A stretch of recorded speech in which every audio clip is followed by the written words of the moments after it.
So I pre-ordered the A95K. I'm not sure if I made the right decision. Says Terry Miller, subscriber of TKKs. You said that in a comment in the video earlier, and I appreciate that comment. Wow, that is, listen, man. He said he's thinking about canceling the order. Wow, that is magnificent, man. The level of humility that's within that comment is everything. And I think a lot of us can learn from that. Listen, we know what the A95K is. We are literally approaching the week, if not 2 weeks, when the TV will be available. I am waiting for it, literally waiting for the TV to come to me. Like, I'm waiting for it to get to me. And so to read a comment from a person that I've never seen comment before, but to tell me that they've pre-ordered this TV and that they're not sure if they made the right decision, it's humbling for me. I'm first and foremost, I'm grateful that you would even think to share such a comment with me. But I'd love to dive deeper into why you're thinking about canceling that order. If you happen to see this video, I would like to know a little bit more about why you even ordered that TV. I'd like to know what TV you came from prior.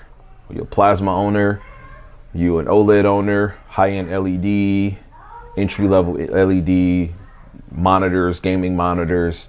I'd like to really know a little bit of the backstory as to how you got to the point to getting to what we will see as, my opinion, the pinnacle of television technology. I think that this TV is going to pretty much win best all in class picture quality, but for you to, number one, be able to afford the funds, and then number two, be able to make logical thought of, questioning yourself. Because a lot of time we don't question ourselves. Even when we get to a pre-order state, we feel like, put the money there. By the time I get the TV, I would have earned the money back. I don't know what the pre-order situation is like. I personally wouldn't buy my stuff directly through Sony.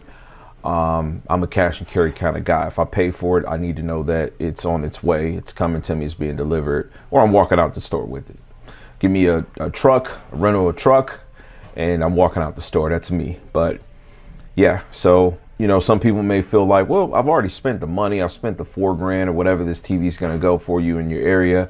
And if it takes me a month or two to get it, depending on what your residuals are, you may have made half that money back or all of that money back. And so you might not think twice about second guessing the decision you made at the time where you seen it available and you chose to use those resources to buy that TV.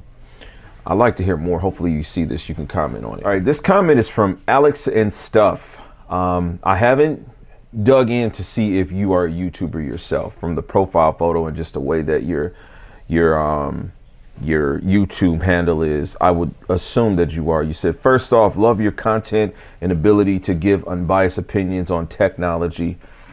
First of all, let me just tell you, thank you. I am a human at the end of the day. Start of the day and at the end of the day, I'm a human being. And so when I buy my stuff, I try to enjoy it. And sometimes the purchases that I make, they're not the most wise choices that I made. And so I have to speak real about them, and that's all I've been doing on here. So thank you for acknowledging that. He said, now here's where, if you read this, I need your opinion. I've been running a Panasonic 58 V10 for the past 13 years in my living room. Listen, guys, 13 years goes back far enough. 4K at a consumer grade really popped at about 2014, 2013 ish. So 13 years is really taking it back. You're taking it back to the peak of 1080p. Obviously, there were better sets then. TV started getting brighter, but this man's talking about a plasma. So he said, I've been reluctant to replace it all these years until something new came out that was worth upgrading to. I only use this TV for shows and movies. No gaming, lots of streaming. For example, Netflix, Amazon, etc. I don't use the onboard speakers as I have a great stereo speaker setup. I am seriously considering the Alpha 95 King as a replacement. However, I've always been one to avoid first year tech In your opinion, asking mine and you guys, if you have an opinion, sound off to this.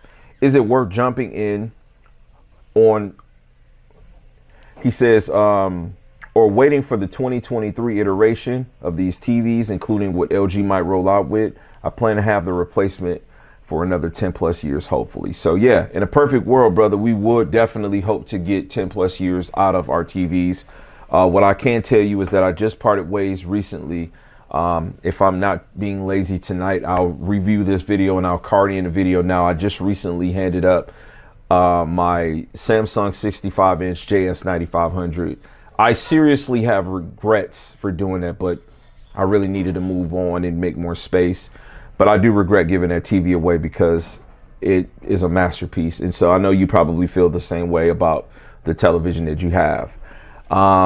It's kind of hard to say if a TV is going to last that long.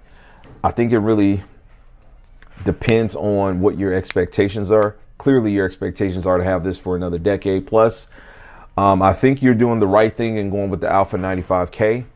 The interesting thing about Quantum Dot this year is that technology changes so fast. It's so rapidly changing that you don't need a year, a full year, or even half a year to get through what a second iteration is. Because I literally feel like, in my opinion, the Sony Alpha 95K is the second coming of the S95B. Now, a lot of people might hear that and they might think, what the hell is this guy talking about? But the reality is some of the modifications that have been made via firmware update for the Samsung S95B, it has dialed back on what the TV is. And if you guys caught a couple of videos ago, I was expressing to you exactly that out of the box look that you get. Matter of fact, let me card in my first initial impressions of the Samsung S95B.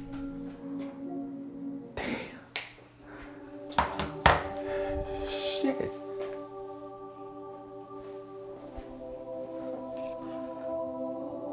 Dog, like,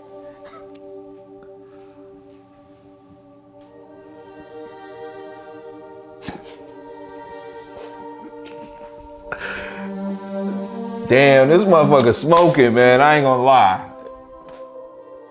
All right, so as you can see from that excitement, once you see that level of detail for the first time, we're not talking about in a retail store. The demos are not fixed. They're just raw, native 4K content that's being pushed using often what's a USB device or some type of server that just gives optimal connection and connectivity, right?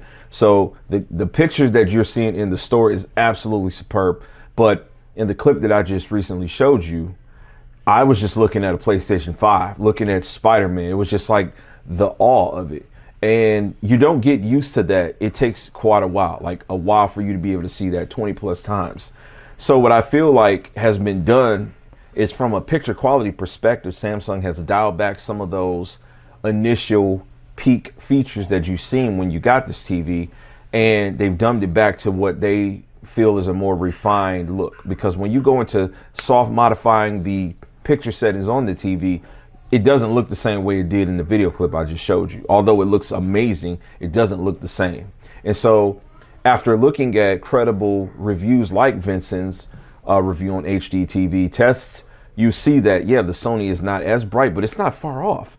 And then the Samsung has been, it's a known fact that it's more dim when you're looking at movie content, right? When you go for the preset that is designed to see TV shows and movies, it's not going to be as bright as that vivid pop that you see when you're in a retail store. And so to me, I think the Sony in a way is kind of like the second iteration. So it's one of the advantages that Sony has, in my opinion, coming out second, not being the first with the bleeding edge. So I think you're on the right page to be looking for the Alpha 95K. I don't think you could go wrong if you did the Samsung or either.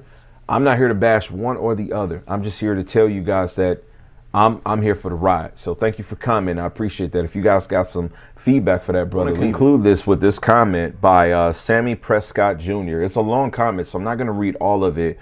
But he starts off by saying, I have found personally that many of the people that have the complaint of not having 4 HDMI 2.1 ports in actuality aren't really impacted by it. Why is this?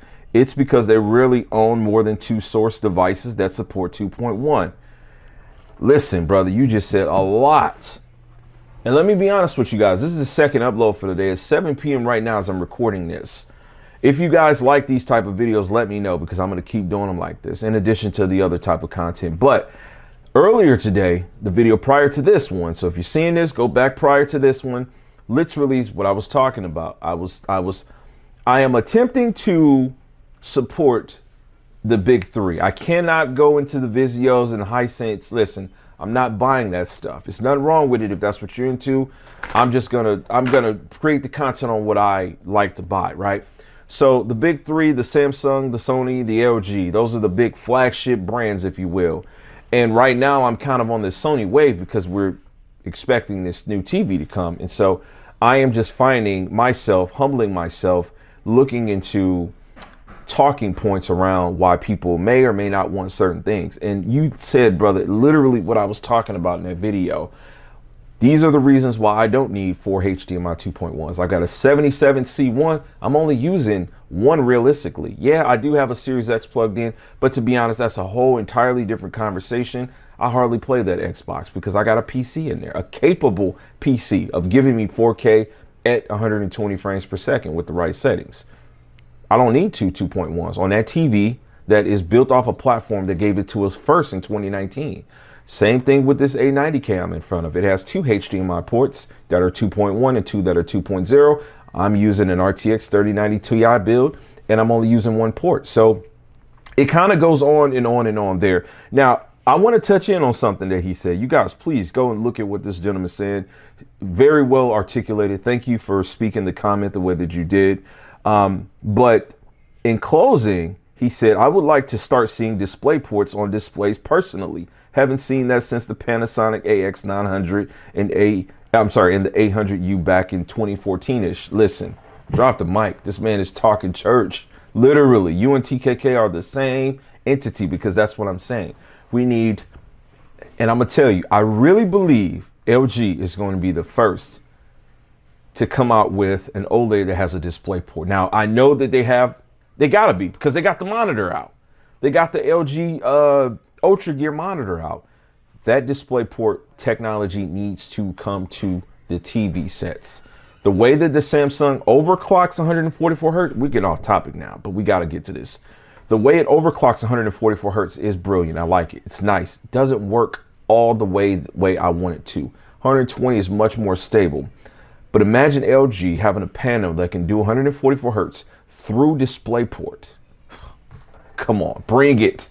Bring it. That's what I want. That's what we need. We do need DisplayPort because PC is definitely a mainstream thing. It is 100%. It's not just a niche product now. You can go out and you can buy credible pre-built systems, which, by the way, if you want to see some pre-builds, I did a ton of those last year talking about them. The talking points around them are still crispy, still precise, still helpful. But brother, I thank you for leaving this comment. I really do. I'm actually about to comment to you right now and let you know that I'm making a video right now talking about it. So thank you. All right. So like I said, man, if you guys like these kind of videos, I got a couple of people responding saying that they did like them. And so if you like the content, I'm going to make the content. If you don't let me know that you like the content, then I'm going to look and see what's hitting, what's not hitting, and I'm going to move on to the next thing. I'm always trying to grow. So I appreciate the comments. Literally, the fact that you guys are talking is why we have more videos being made. If you guys aren't talking, then guess what? I got nobody to talk to. If you liked the video, leave a thumbs up in addition to commenting. If you didn't like something about it, leave me some constructive criticism so that I can continue to work on my craft. The next couple of videos are going to be actually showing more on-screen content, but I feel like the weekends are a really good time for me to be able to get in front of the camera and have a discussion, just to let you guys know that I'm really paying attention to what the hell you are saying, because it's important to me. Thank you for the support. I'm going to catch you on the next one. Max love.